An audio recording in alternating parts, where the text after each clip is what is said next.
ना है जो एक जैसे हमारे देश में पॉश एक्ट है या इस तरीके के कॉन्स्टिट्यूशनल एक्ट है, उस तरीके का एक सख्त कानून लागू किया जाए ताकि जो हमारे देश के 80% पॉपुलेशन है SC ST OBC उसको अपने पॉपुलेशन के हिसाब से जो इतनी बड़ी संख्या है उसको उच्च विश्वविद्यालय में जगह मिले, और न केवल जगह मिले, जब वो विश्वविद्यालय में घुसता है तो हम देखते हैं कई तरीके के प्रत्यक्ष और अप्रत्यक्ष, डायरेक्ट और इनडायरेक्ट डिस्क्रिमिनेशन उसके साथ होता है।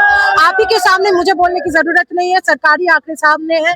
IIT में जो पिछले 20 साल से जितने सुसाइड्स हुए हैं, हम तो उसको इंस्टीट्यूशनल मर्डर कहते हैं, उनमें अधिकतर लोग किस जाति से हैं? SC ST OBC से हैं। इसका मतलब एक तो वो उच्च विश्वविद्यालय में घुस ही नहीं पा रहे हमारे देश में, और जब घुसते भी हैं तब उनको इंस्टीट्यूशनल मर्डर से लेकर एट्रोसिटी डिस्क्रिमिनेशन तक फेस करना पड़ता है।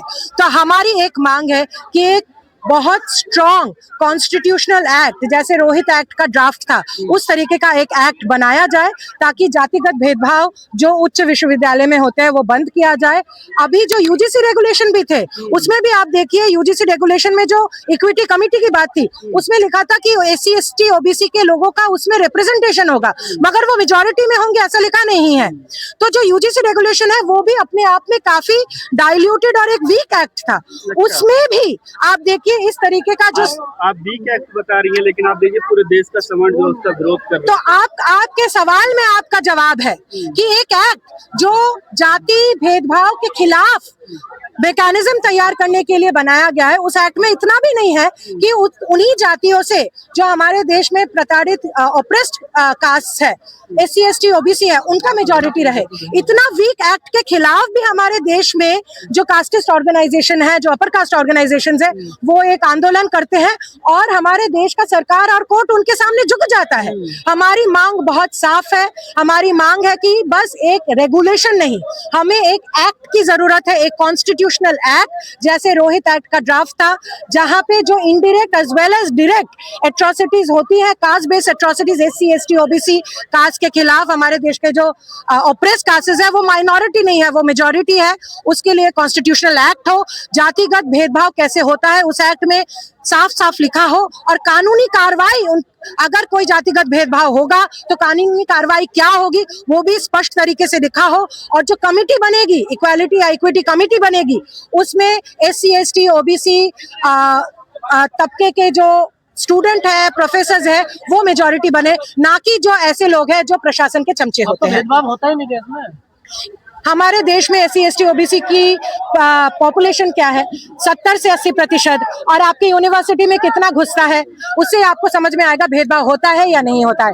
IIT में जितने सुसाइड होते हैं उनमें सबसे ज्यादा संख्या किसकी है? सामान्य जातियों से, जनरल कास्ट से, अपर कास्ट से, या SC ST OBC से? उसी से आपको समझ में आ जाएगा हमारे देश में भेदभाव होता है या नहीं। सुप्रीम कोर्ट ने रोक लगा दिया है, कहा है कि इससे समाज में बंटवारा होने की स्थिति।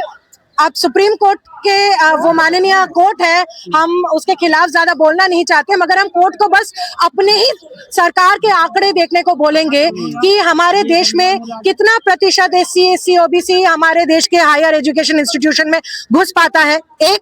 और दूसरा, अगर कोई डिस्क्रिमिनेशन होता है, जैसे सुसाइड्स होते हैं, उसमें SC ST OBC की संख्या क्या है। ये दो आंकड़े अगर आपके सामने आ जाए, उसके बाद भी अगर आप बोले हमारे देश में भेदभाव नहीं होता है, तो वो आपके और सुप्रीम कोर्ट और देश के बुद्धि पर में। पार्टी कह रही है ठाकुर बनिए जीत गए और देश को बांटने वाले हार गए। जब हमारे देश में SC ST एट्रोसिटी एक्ट 2018 साल में उसको भी डाइल्यूट करने की कोशिश की गई थी, तब हमारे देश में भारत बंद हुआ था।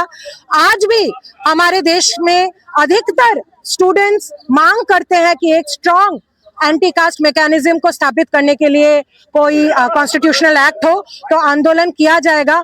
और जिनके पास पावर है उनके साथ क्या कारण है कि जो जातिवाद के खिलाफ बोलते हैं, जो खत्म करने की बात करते हैं, उन्हीं पर ये आरोप लगता है कि हमारे को चलते हैं। तो अधिकतर समय में महिलाएं भी जब सेक्सुअल हैरेसमेंट महिलाएं जब सेक्सुअल हैरेसमेंट फेस करती हैं, तो बोला जाता है कि महिलाएं छोटी स्कर्ट पहनी है इसीलिए उनके वजह से उनका हैरेसमेंट होता है। हमारे देश में ये वक्तव्य बहुत नया नहीं है।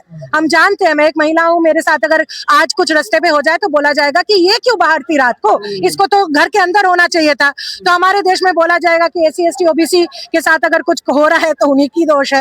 ये हमारे देश में बहुत दिनों से चलता है, मगर हमारा तो मांग स्टेट और कोर्ट से है कि वो आंकड़े देखें, हमारे आंकड़े नहीं, सरकारी आंकड़े, कितना प्रतिशत SC ST OBC हमारे देश में हायर एजुकेशन इंस्टीट्यूशन में घुस पा रहा है, both as students and as professors. और सेकंड ऑफ ऑल, जो हमारे देश में सुइसाइड्स हो रहे हैं उसमें अधिकतर जो जाति है वो किसकी है, बस।